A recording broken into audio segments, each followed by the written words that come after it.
You may have been so unfortunate as to see these hideous variant covers of the Lord of the Rings books, including a variety for the complete trilogy as well, all of which are using the Rings of Power iconography.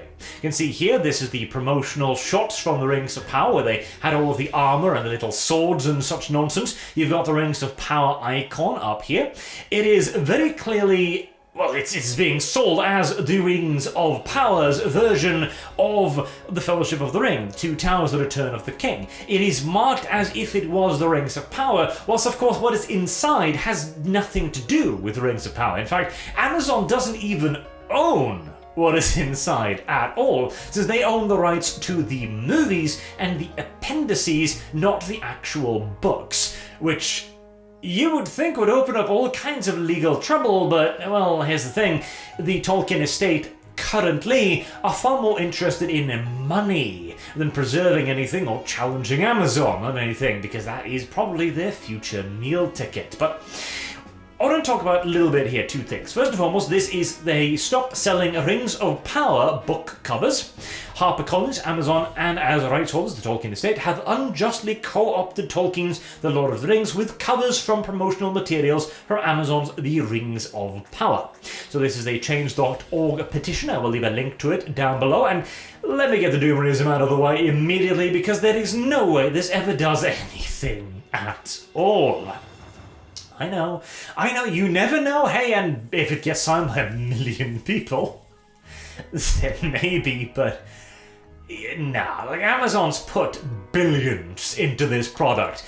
Anything short of a mass consumer upheaval or revolt, hordes of people banging at Amazon's doors, nothing is gonna do a damn diddly dick dong nonsense out of this, and certainly not a change.org petition, but it is something that can be done right now, and there's no reason not to sign it for shits and giggles. Who knows? Maybe a 1 in a million light years miracle will actually occur.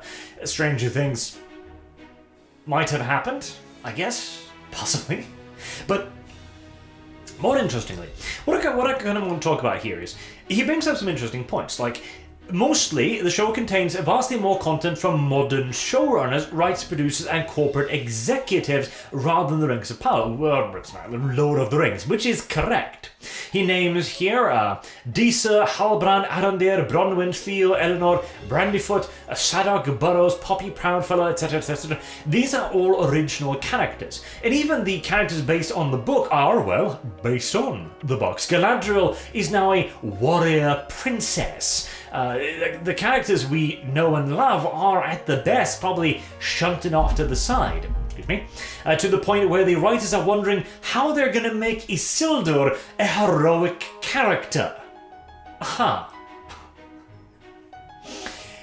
I've been talking about this ever since they launched the Rings of Power product, that this is going to be Amazon putting their stamp on the Lord of the Rings. They're not interested in making the Lord of the Rings, they're interested in making Amazon's The Lord of the Rings. But it returns us to that interesting question, how the hell does the legality around this work? Because again, they have the rights to the movies, sure, they have the rights to the appendices, but they're moving well into the Third Age, it seems. Like, we're talking about Isildur and the Ring here, we're talking about Sauron, we're talking about orcs building their own cultures and general shit, we're talking about black dwarves, and, I mean, Durin's Bane, I'm pretty sure, is Third Age. So they are clearly traveling well beyond the actual things they have the rights to.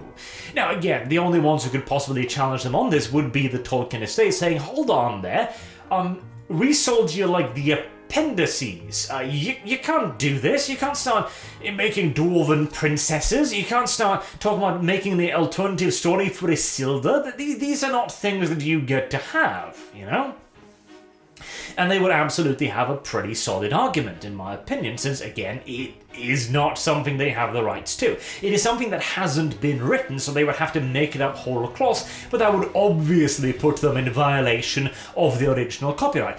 To put it like this, imagine that I was like, alright, I'm just going to make an entire, like, I'm going to write the Horus Heresy before Games Workshop did. I'm going to just write the entire Horus Heresy, and I'm going to sell that.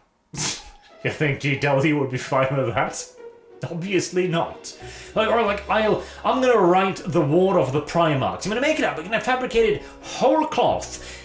GW would never be fine with it because it is an obvious violation of their intellectual property. Duh.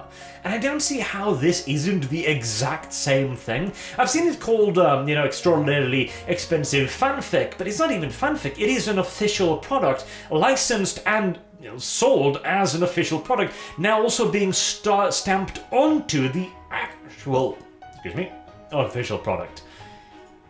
It is a weird set of circumstances, and, well, in reality, the reason why this is legal is because, well, they will make it legal. Even if the Tolkien estate was still in the hand of Christopher Tolkien, somebody who actually did give a shit, and decided to pursue legal action against Amazon, they'd lock you up in court for the next 7 decades, and that's before even the proceedings begin. And after that, even if you do by some miracle win, they will simply just hoist it up to the next level of court proceedings again and again and again. It will never end, and they will butter you in legal fees, because that's how things are done these days. They also have an interesting quote here to quote Christopher Tolkien. Tolkien has become a monster devoured by his own popularity and absorbed into the absurdity of our time. The chasm between the beauty and seriousness of the work and what it has become has overwhelmed me. The commercialization had reduced the aesthetic and philosophical impact of the creation to nothing. There is only one solution for me: to turn my head away. That's probably the correct solution as well, as the only other way would be to bind any creator hand and foot to your personal appreciation and acceptance of anything you make. And, right, because this is a bit of an interesting point as well, right? The Rings of Power are not the disease itself. It is a symptom of a greater ill, which lies at the heart of the current Tolkien estate. With Christopher Tolkien's death, he was the only one who actually gave a shit. I have seen these variant covers, in fact, described as a bacteria eating into healthy flesh. And, well, I wish that was what was happening, but in reality what we have here is simply a bacteria devouring the rot that might be surrounding healthy bones. Possibly, at best. You could argue that there is a core there, Tolkien's own work, which has innate value and worth, and they can't ruin that, surely. Well, on that point, here's the thing as well. If they get away with simply just making their own canon, how long until Amazon goes, okay, well, now that we've created the story here, we've laid the groundwork, well, obviously, we're gonna have to revisit the originals. Now, no, we're not rewriting them, of course not. We're just reimagining, based on our own IP, of course. This isn't the Tolkien's IP or anything. No. This is the Amazon's Lord of the Rings IP. We're going to have a trilogy of movies. We're going to re-release the books as well. And once this all is done, well, they've already got deals with book publishers. Will you ever be able to find the originals again once that happens? Maybe in some dusty corner of a long-lost bookstore somewhere in 20, 30 years' time. I mean, the interview with the actors, where the chick who plays Deer is like, this will be the version of Tolkien that my child will know.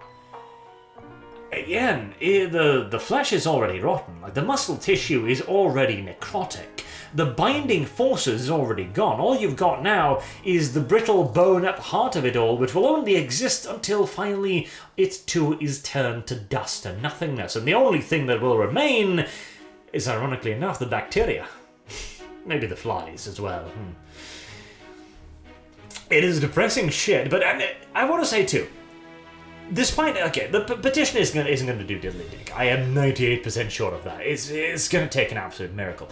But when the shows actually come out, we have something to attack. We have an actual target. We have something we can levy our anger against, and we have something we can strike at, and we can demonstrate effect as the fans of Tolkien's work.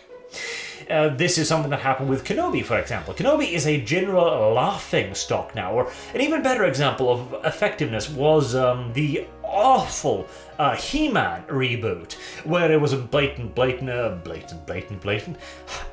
switch, that was the word I was trying to look for, where He-Man was killed in the very first episode and only showed up in the last episode, only to be basically defeated again. In the second season, the showrunner's like, this one will have He-Man in every episode. Believe us, please watch it, because nobody gave a shit.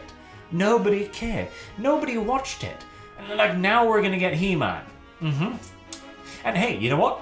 If you do get He-Man, this is the thing. If season 3 of He-Man is actually He-Man, is that not a good thing? Yeah, you could call the first 2 seasons garbage, but as many people are fond of reminding me, the first few seasons of Star Trek are apparently shit as well. But not as shit, mind you, but, you know, if it eventually becomes good, should we then condemn the good parts as well? And the Rings of Power is doomed. That's not going to work unless they completely murder everything it has to do with its modern day paradigm. Fires half the actors, all of the showrunners, etc. That can't be saved. But if you deliver a large enough dent to Amazon's wallet after they have already bought the rights for millions and spent billions actually producing this, who knows? Maybe season 3 of the Rings of Power will take a drastically different approach. Maybe we will see an actual Rings of Lord of the Rings TV show or movies closer in line with Peter Jackson's. I'm not saying that all hope is lost. In fact, quite the opposite. I do believe that our speaking with our wallets has begun having a toll on many things. Even Star Wars is starting to understand that it's far too much Star Wars fatigue while still barreling on ahead with the Star Wars of ever-lowering quality. As the only way to fix this is to take it away from the corporation's hands and into the hands of somebody actually passionate about it. That is where it must all start, because the corporations...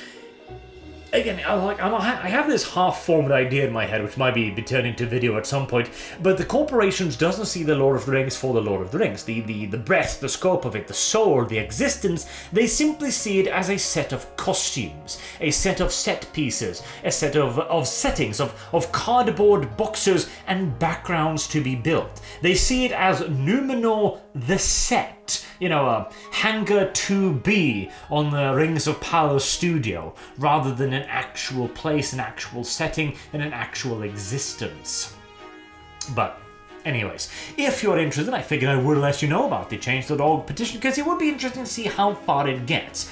I doubt too far, because again, this isn't really in the public's consciousness yet. This is a sideshow to a sideshow in many cases, a book cover.